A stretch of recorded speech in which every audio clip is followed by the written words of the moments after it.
Hi everyone, this is David Wishman talking about the internet use violations.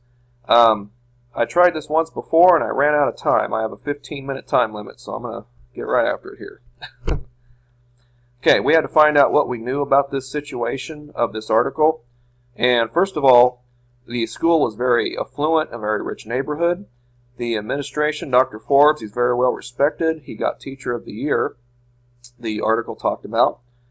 I believe him to be very particular about who he hires in regards to instruction. However, I think in this case he made maybe a mistake with Miss Walker up to a point.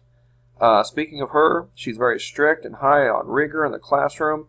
I think too high for the level of these students, perhaps. I'll visit about that later. I believe that the principal, or the article talked about the principal offering suggestions to help relieve some of the stress levels of the students for Miss Walker's class. She didn't successfully put them into practice, or she didn't try very hard. My guess is that she didn't maybe take it into account very much, which again I'll talk about later. Also, Miss Walker was visiting family over the Veterans Day holiday in her second year. A little surprising. I thought maybe if she had issues her first year, it might have started to clear up her second. She received an email indicating the importance of clicking on a website. Well, there was a very inappropriate and what might be a threatening message, according to Miss Walker. The principal thought it was a prank. He understood the concern by it, and he didn't belittle Miss Walker because of it. He respected and made sure that he got right on it he got right on it to see what was going on. Miss Walker believed it to be a person named Randy Franks. The principal, as a principal, I wouldn't necessarily take that to the bank. I mean, I would respect and keep that name in the back of my mind, but I wouldn't necessarily just all of a sudden call him guilty. He's innocent until proven guilty. The student was very computer savvy. It was obviously evident by the way that he was able to help other students with questions that they had on different computer applications. We need to know, first of all, the history behind this Randy Franks guy. Is he a troublemaker, or does he do this to all teachers, or is this a specific case? We need to know where this web page came from. Was it created by Randy or for someone else? Thirdly, we need to ask a bunch of students and paras, support staff, about Miss Walker's classes, if they had heard any threatening remarks, not just Randy, but other students as well. And then we need to find out if this email is a prank or if there was any threatening meaning to begin with. Okay, to identify the problem, we're trying to figure out if Randy is responsible for this inappropriate website and this message, or if someone else is involved. Secondly, the message, was it sent as a threatening nature, or was it just a prank? And I didn't put the third one in here, but I think there's a third one. Maybe the problem of forgot the teacher's name. The teacher that in question here.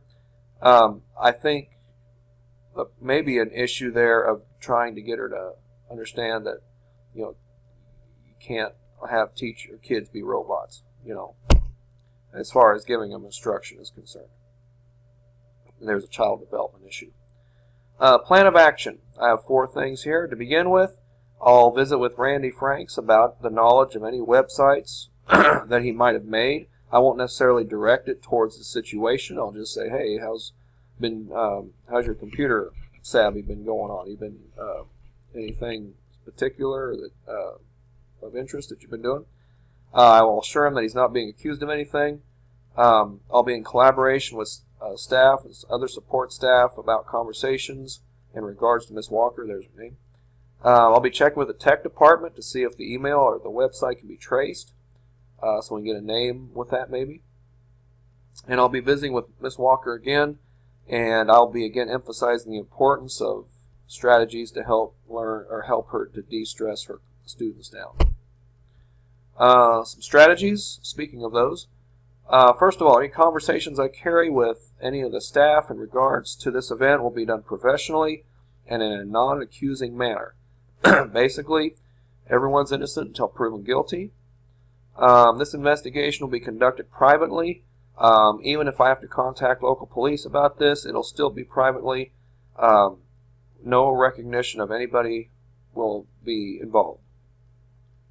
And then also, because Miss Walker is never taught in a public school, I'll suggest her to take some supplementary services on child development, and specifically with cognitive development. Harry Wong and Fred Jones would be a couple sources I would point out. What's best for the students? Students have to have an atmosphere that allows them to concentrate and feel safe in their environment at school. I believe that a good rapport allows for good studies, good academic success. In visiting with in visiting those involved in the case, a high level of professionalism will be maintained by respect. I believe that when students are respected, they'll respond better to questions when asked of them. With privacy, students have to know that they can trust people in authority, and anything that they tell me will be in the strictest of confidentiality, only with those in authority, or higher authority, like police departments or something. My recommendations for Miss Walker would be to either to take supplementary in-service hours over child development, or by reading books like I just mentioned. I think students are able to process information at the same rate that adults can, so they need to know that they need to be able to be given information at their rate, so to speak. Some things I might tell Miss Walker is to maybe give more in-depth study guides for their tests, and maybe not as much information at one time. And then also use technology that we have in our district. The article indicated that there's tons of technology at the disposal of the district. Students learn differently. They learn visually, orally, or kinesthetically, and technology can help bridge that gap. And I'm sorry, I'm fighting a cold, guys. As mentioned, to resolve this issue, I'll ask Miss Walker to take those courses. Something else is that she's never been married, never taught before, so she may not understand the knowledge of the cognitive skills that are necessary for kids. Also, the article claimed that she was intent on academics. Well, that's good, but students also have other issues than just academic issues. They have social issues and emotional issues that have to be dealt with too. And teachers aren't counselors, but they do help in that regard. There we go. Resolving the problem also by finding out where the website came from. If it was from a student, maybe it was from some other outside source.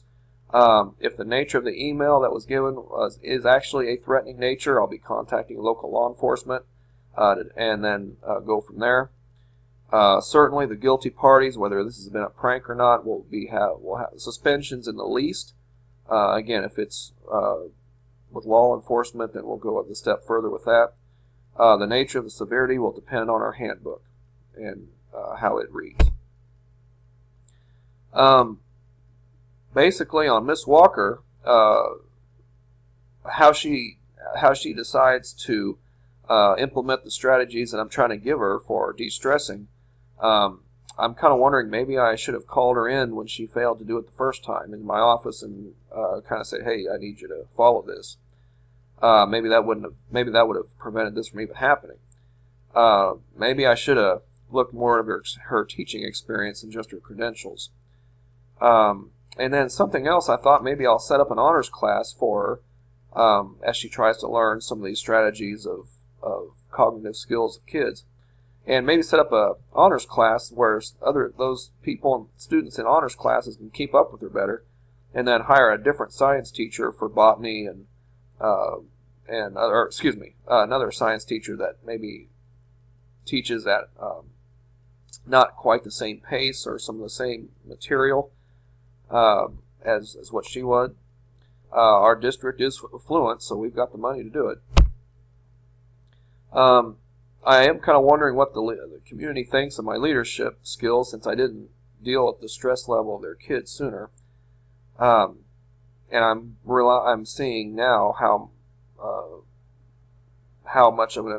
important an environment is for our kids to learn, and I want to implement technology even more now to help kids with their academics. Some things that still might be unresolved. Probably need to get firewalls and filters within our district, stronger ones. Again, we have the money to do it, so why not use it? Outside influences or inside, we want to make sure that they can't hack into our system. Again, I want to visit with the community about the stress levels and establish a good rapport with them again. I was voted principal for a reason. Thirdly, I feel like I was voted principal of the year because I care about people and want to help them and their kids do the best that they can do. And then I need to find out if maybe Randy Franks, if it is him, needs to be on an IEP with a behavior disorder, seeing if it's an established habit of him causing problems in class or something else. And then the standards. I maintain for component 1, I maintained a sense of privacy when I questioned students. I kept things confidential. As an administrator, I print a hard copy of the email, and I'll keep that private, only showing it to law enforcement if necessary. And after visiting with technology coordinators, again, I want to make sure that we can root out any inappropriate material with strong enough filters so that the ethical behavior of students will remain intact. Component 3, and I apologize, I got these reordered. Component 2 is supposed to be here, excuse me. For a personal and professional code of ethics. Without making her feel like I'm punishing her, I am referring Ms. Walker to some in-service hours to help her learn about child development. When I speak to the community about this issue, excuse me, I will not accuse any family about this event. Everyone's innocent until proven guilty. And I certainly won't spread a bunch of gossip about this to other people or other district administrators. It'll stay right here in the building. And again, I apologize. Here's component 2, treating people fairly, equally, and with dignity. No students will be accused of anything. I'm only probing for information. Every person I question, even Randy, will have the same demeanor from me. I won't look stern at one person and more relaxed with another. Each person gets the same kind of emotional response as I ask questions. And when Miss Walker called me, I didn't belittle her about her email incident. I told her I understood her concern. I tried to reassure her through the phone conversation that, basically, everything's going to be okay. And my conclusion to this, I think this case study presents some very real-life situations that all school personnel should be able to face. Administrators should have a plan in place that is clear and able to be followed. This is where the school policy handbook becomes very valuable. I think everybody in the district should know what that says so that they know what the expectations are and like how to handle something like this. It needs to be outlined clearly, and as I just mentioned, what's expected for discipline, for potential threats or pranks. It showed me that sometimes students need teachers to slow down and remember that academics aren't the only thing that students need to learn. They have social and emotional needs that need to be met as well. It's a good school district, it is a good school district that can supply these needs. I want to thank you for your time, and again, I'm sorry about the slides out of place, and I'm fighting a cold. But thank you again. I appreciate it. Have a good day.